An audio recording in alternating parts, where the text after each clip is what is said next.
तो भाई लोगों, स्मैकडाउन की शुरुआत होती है सोलो सिकोआ और जिमी ऊसो की टेंशन से, और तभी वहां पर रोमन रेंस आ जाते हैं और जिमी ऊसो कहते हैं आप यहाँ पर कैसे। रोमन रेंस कहते पॉल हेमन मैंने तुमसे क्या कहा था। तो पॉल हेमन कहते हैं कि सब कुछ ठीक करने के लिए, और सब कुछ ठीक नहीं हुआ है इसीलिए मैं यहाँ पर हूँ। अब मुझे फिर से सब कुछ ठीक करना पड़ेगा फिर से। और उसके बाद रोमन रेंस वहां से चले जाते हैं और सोलो सिकोआ फिर जिमी ऊसो को कहते हैं कि मैं सब ठीक करूंगा, सब कुछ ठीक कर दूंगा। उसके बाद रिंग के बीचों बीच कॉन्ट्रैक्ट लेकर खड़े होते हैं निक ऑल्डिस, और वो करते हैं फ्राइडे नाइट स्मैकडाउन की शुरुआत और बुलाते हैं एक एक सुपरस्टार को जो कॉन्ट्रैक्ट पर साइन करेगा। तो एक एक करके सुपरस्टार्स आते हैं। सबसे पहले एजे स्टाइल्स आते हैं और आते ही कॉन्ट्रैक्ट को साइन कर देते हैं। उसके बाद LA नाइट आते हैं और वो भी आते ही कॉन्ट्रैक्ट को साइन कर देते हैं। उसके बाद रैंडी ऑर्टन भाई सबसे हाय हेलो करते हुए आते हैं, सबसे हाथ मिलाते हुए, और वो भी रिंग के अंदर आने के बाद कॉन्ट्रैक्ट पर साइन कर देते हैं। और फिर निक ऑल्डिस जो है रोमन रेंस को बुलाते हैं और रोमन रेंस का गाना तो बजता है, लेकिन रोमन रेंस के बजाय पॉल हेमन आ जाते हैं। और पॉल हेमन कहते हैं कि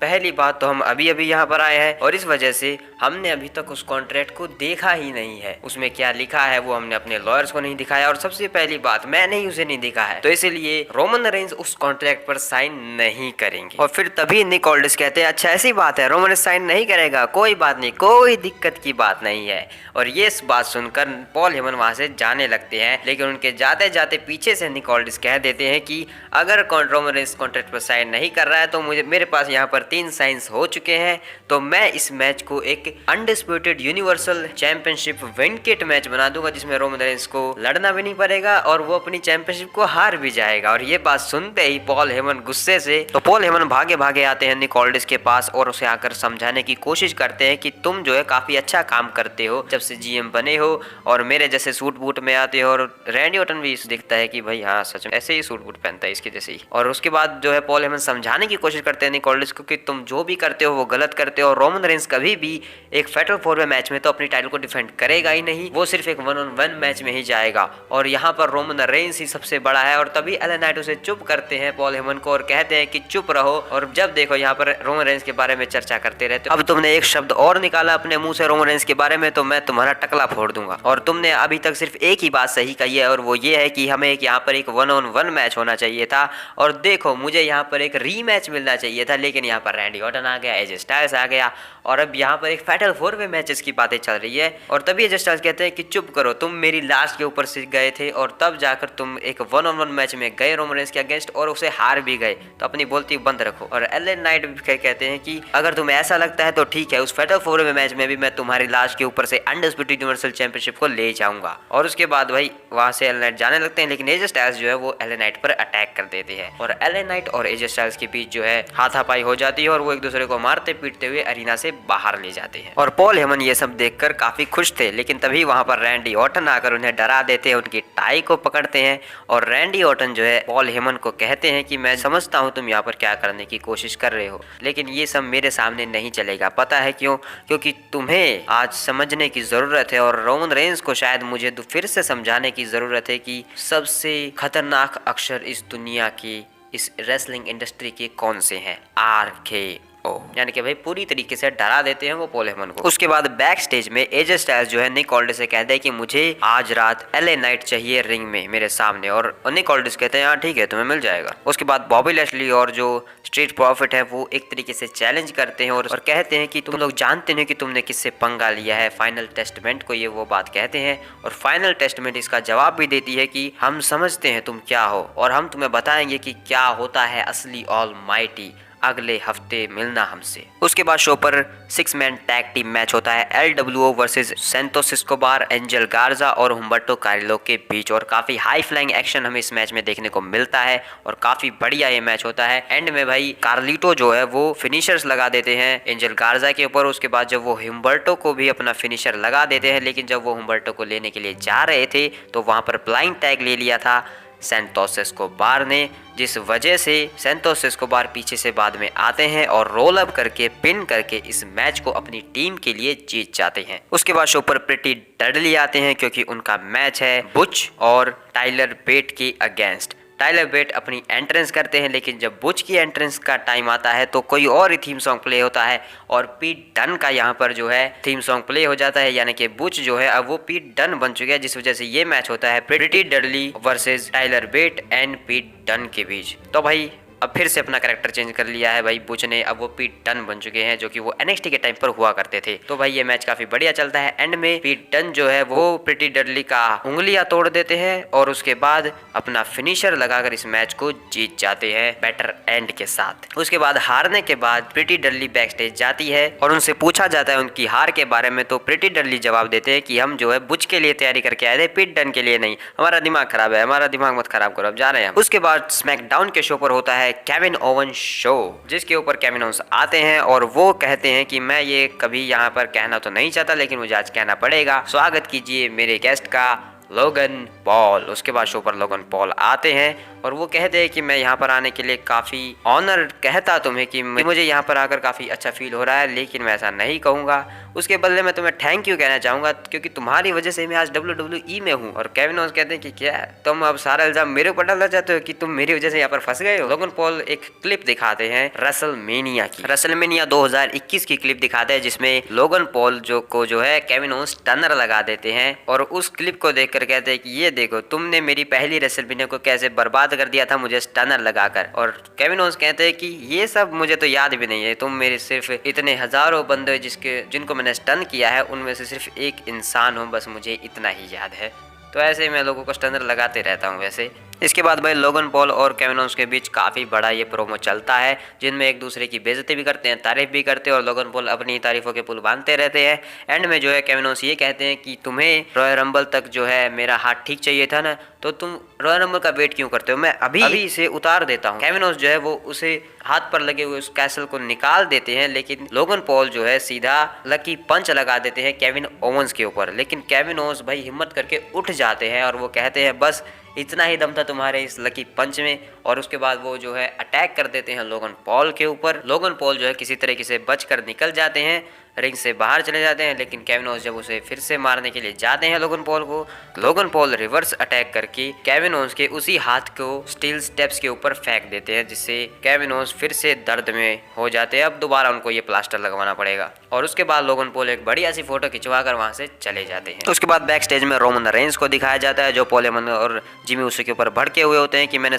तुम लोगों को सब कुछ ठीक करने के लिए कहा था, लेकिन तुम सब कुछ बिगाड़ के आ जाते हो, और जिमी ऊसो तुमने इस सब की जिम्मेदारी ली थी, यहाँ पर ईट और नो ईट करते फिरते रहते हो, ये क्या बकवास है। लेकिन तभी सोलो सिकोआ खड़े होते हैं और वो कहते हैं कि सब कुछ मैं ठीक करूँगा, आपने मुझे अगला ट्राइबल चीफ घोषित किया है, तो अब ये मेरी जिम्मेदारी है कि मैं सबको दिखाऊं कि मैं अगला ट्राइबल चीफ क्यों हूं। उसके बाद सोलो सिकोआ वहां से चले जाते हैं और रोमन रेंस भाई कुछ अलग ही निगाहों से देख रहे थे सोलो सिकोआ को कि अब ये ठीक करेगा। उसके बाद शो पर एक सेलिब्रेशन क्लिप दिखाई जाती है पैट पीटरसन की, जिन्होंने रॉयल रंबल की शुरुआत की थी और उसी के साथ वो इतिहास के पहले WWE इंटरकॉन्टिनेंटल चैंपियन भी रहे हैं। उसके बाद शो पर वुमेन्स टैग टीम मैच होता है कटाना चांस और केडन कार्टन वर्सेस अनहोली यूनियन के बीच, जिस मैच को पूरा डैमेज कंट्रोल अनाउंसर्स टेबल के ऊपर बैठकर देख रहा होता है। और भाई ये मैच भाई काफी छोटा था, भाई काफी छोटा सा मैच था। एंड में जो है केटन कार्टर और कटाना चांस अपना फिनिशर लगाकर इस मैच को जीत जाते हैं और सक्सेसफुली अपनी चैंपियनशिप को डिफेंड कर लेते हैं। लेकिन उसके बाद भाई कबूकी वॉरियर्स आस्का और कायरी सेन जो है टाइटल्स लेकर रिंग के अंदर आ जाती हैं, क्योंकि टाइटल्स बाहर रखे होते हैं ना भाई इसीलिए, और वो एक तरीके से चैलेंज कर देती हैं वुमेन्स टैग टीम चैंपियनशिप के लिए कटाना चांस और केटन कार्टर। उसके बाद जो पिछले हफ्ते स्मैकडाउन पर एक घटना हुई थी जिसमें एक गलत मूव की वजह से दोनों सुपरस्टार्स को इंजरी हो गई थी, ऑस्टिन थ्योरी और कार्मेलो हेव्स को, तो उसकी एक रिपोर्ट निकल कर आती है, वो दोनों सुरक्षित हैं, वो बिल्कुल ठीक है ऐसा बताया जाता है। उसके बाद कथकली जो है वो इनवाइट करती है कार्मेलो हेव्स को इंटरव्यू के लिए और उनसे उस एक्सीडेंट के बारे में पूछती हैं, और कार्मेलो हेव्स कहते हैं कि हम काफ़ी खुश नसीब हैं कि अब हम जो है दोनों काफ़ी ठीक हैं और मुझे काफ़ी अच्छा फील हो रहा है इस वक्त। और उस मैच की बात करो तो मैं अब वो हारा नहीं था और ना ही कोई जीता उस मैच को। तभी वहाँ पर ऑस्टिन थ्योरी आ जाते हैं और वो कहने लगते हैं कि तुम्हारी वजह से मेरा करियर खत्म होने वाला था शुरू होने से पहले ही, सिर्फ तुम्हारी वजह से। और कार्मेलो हेव्स कहते हैं कि अगर तुम्हें ऐसा लगता है क्यों ना हम अगले हफ्ते फिर से रिंग में आए, लेकिन ऑस्टिन थ्योरी जो है मना कर देते कि मैं काफ़ी बिजी हूँ, लेकिन भाई अब घटिया दोस्त को साथ में रखो तो यही होगा। ग्रेसन वॉलर कहते थे कि नहीं ये इसे कोई काम नहीं है, ये तुमसे मैच लड़ेगा अगले हफ्ते। तो कार्मेलो जो है इस मैच को ऑफिशियल करने के लिए चले जाते हैं। ऑस्टिन थ्योरी जो है वो ग्रेसन वॉलर के ऊपर भड़कते भी हैं, तुमने ये क्या किया। तो ग्रेसन वॉलर कहते हैं कि मुझे लगा तुम्हें मैच करना है। उसके बाद शो पर the phenomenal one AJ Styles आते हैं, क्योंकि उन्होंने जो मैच मांगा था उन्हें वो मिल चुका है। Alan Knight versus AJ Styles ये मैच होता है शो पर, और काफी भाई बढ़िया मैच चल रहा होता है, काफी ठीक ठाक। और जब ये दोनों लड़ते लड़ते जो है रिंग के बाहर चले जाते हैं और एलन नाइट जो है अनाउंसर्स टेबल के ऊपर एजे स्टाइल्स को ये करके बजाने लगते हैं, तभी वहां पर जिमी ऊसो आ जाते हैं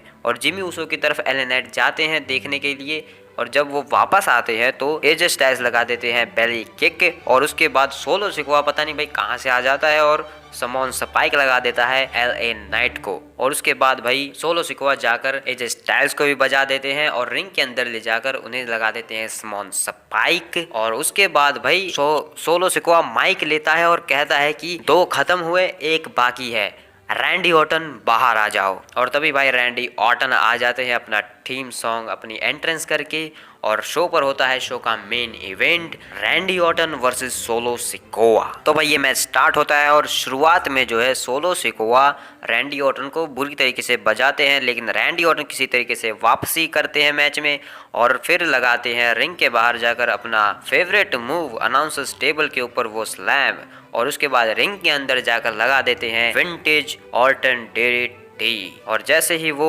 RKO के लिए कॉल इन करते हैं तभी जो है पीछे से जिमी ऊसो भागकर आने लगते हैं, लेकिन जिमी ऊसो के ऊपर आकर अचानक से पीछे से अटैक कर देते हैं एलए नाइट। एलए नाइट से बचकर जिमी ऊसो जाने लगते हैं तो फिर एजे स्टाइल्स जो है अटैक कर देते हैं जिमी ऊसो के ऊपर, और इस तरीके से जिमी ऊसो की बच जाती है बैंड। और रिंग के अंदर भाई सोलो सिकोआ जो है रैंडी ऑर्टन को समोन स्पाइक लगाने के लिए रेडी थे, लेकिन वो रैंडी ऑर्टन है तो रैंडी ऑर्टन लगा देते हैं RKO और पिन करके जीत जाते हैं इस मैच को। उसके बाद रिंग के बीचों बीच एलए नाइट और एजे स्टाइल्स भी आ जाते हैं और तीनों सुपरस्टार्स रिंग के अंदर खड़े हुए होते हैं, लेकिन तभी जो है एलए नाइट एजे स्टाइल्स के ऊपर अटैक कर देते हैं बदला लेने के लिए। और उसके बाद एजे स्टाइल्स को कुछ कहने लगते हैं, लेकिन रैंडी ऑर्टन पीछे से आकर लगा देते हैं एलए नाइट को RKO और हवा में भी लिख देते हैं वो RKO एलए नाइट की तरह। और जैसे ही एजे स्टाइल्स खड़े हुए हो रहे होते हैं तो वो जो है एजे स्टाइल्स को दिखाते हैं कि देखो एलए नाइट वहां पर पड़ा है, और उसके बाद बजा देते हैं RKO एजे स्टाइल्स को।